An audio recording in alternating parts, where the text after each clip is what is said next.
মধ্যে আরো দুজন অভিভাবককে আমরা পেয়েছি। আমরা অনুরোধ রাখব ওনাদের আমাদের এই মঞ্চে আসন গ্রহণ করার জন্য। স্বপন চক্রবর্তী মহোদয়কে এবং মদন দেববর্মা মহোদয়কে আমরা ধন্যবাদ জানাচ্ছি আপনাদের সকলকে, আপনারা এখানে উপস্থিত রয়েছেন। আমরা আমাদের দুজন অভিভাবককে পুজো কমিটির পক্ষ থেকে অনুরোধ রাখছি আমাদের এই মঞ্চে আসন গ্রহণ করার জন্য।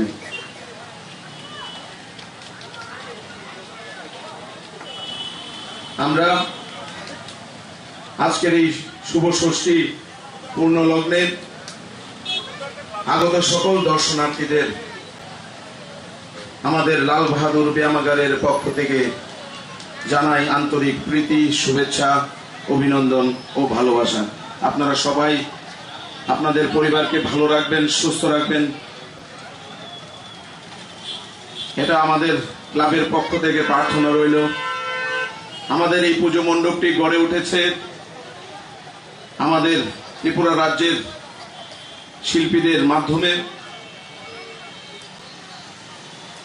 করোনার মহামারীর কালে সরকারের সকল বিধি নিষেধকে আমরা মান্যতা দিয়ে আমরা আমাদের এই পুজো মণ্ডপ এবং এই অনুষ্ঠানটি আয়োজন করেছি এই ছোট্ট পরিসরের মাধ্যমে। আমরা চাইছি আপনাদের ভালোবাসা, আমরা চাইছি আপনাদের সহযোগিতা। আমরা এই অনুষ্ঠানটি এগিয়ে নিয়ে যাওয়ার জন্য প্রস্তুত রয়েছি।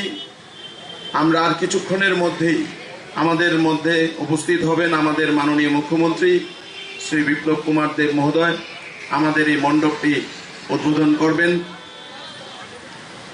আমাদের মধ্যে যারা অভিভাবকরা রয়েছেন ধীরে ধীরে আমাদের এই মঞ্চে সামনে উপস্থিত হচ্ছেন। আমরা চাইব আপনাদের ভালোবাসা, আপনাদের সহযোগিতা। এই পুজোটি আমাদের অন্তরের ভালোবাসার মধ্য দিয়ে যাতে আরো আনন্দ মুখর হয়ে উঠুক। লাল বাহাদুর ব্যায়ামাগার এগিয়ে যাওয়ার পথে যেন আরো অনেক এগিয়ে যেতে পারে আপনাদের আশীর্বাদে। আপনাদের প্রতি রইল লাল বাহাদুর ব্যায়ামাগারের পক্ষ থেকে অনেক অনেক আন্তরিক অভিনন্দন ও ভালোবাসা। ধন্যবাদ।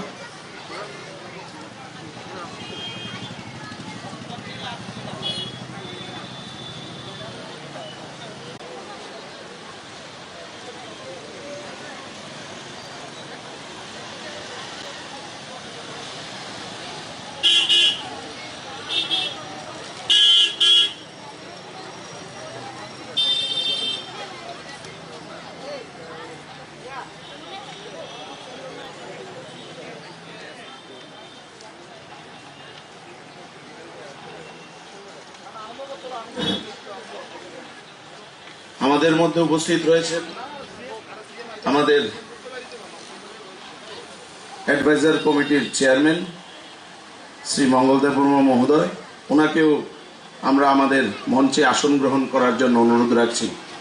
পুজো কমিটির পক্ষ থেকে এবং লাল বাহাদুর ব্যায়ামাগারের পক্ষ থেকে ওনাকে আমরা আমাদের এই অনুষ্ঠান মঞ্চে আসন গ্রহণ করার জন্য অনুরোধ রাখছি। আমরা আমাদের যারা আমাদের ক্লাবকে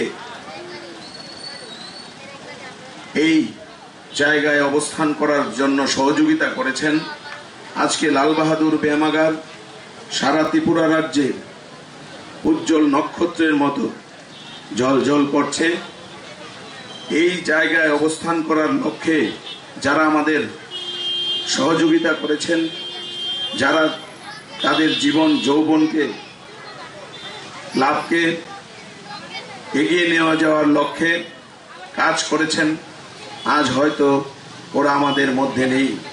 আমাদের অভিভাবক, আমাদের যারা সর্বদা আমাদেরকে রক্ষণাবেক্ষণ করে চলেছিলেন হয়তো আজকে আমাদের মধ্যে নেই। আমাদের পুজো কমিটির পক্ষ থেকে ওনাদেরকে একটি ছোট্ট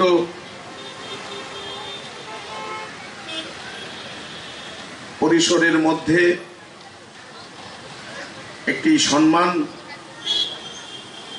দেওয়ার জন্য ওনাদের পরিবারবর্গ এবং ওনাদের যারাই আত্মীয় স্বজন রয়েছেন তাদের মধ্যে আমরা এটা বিতরণ করতে প্রয়াস।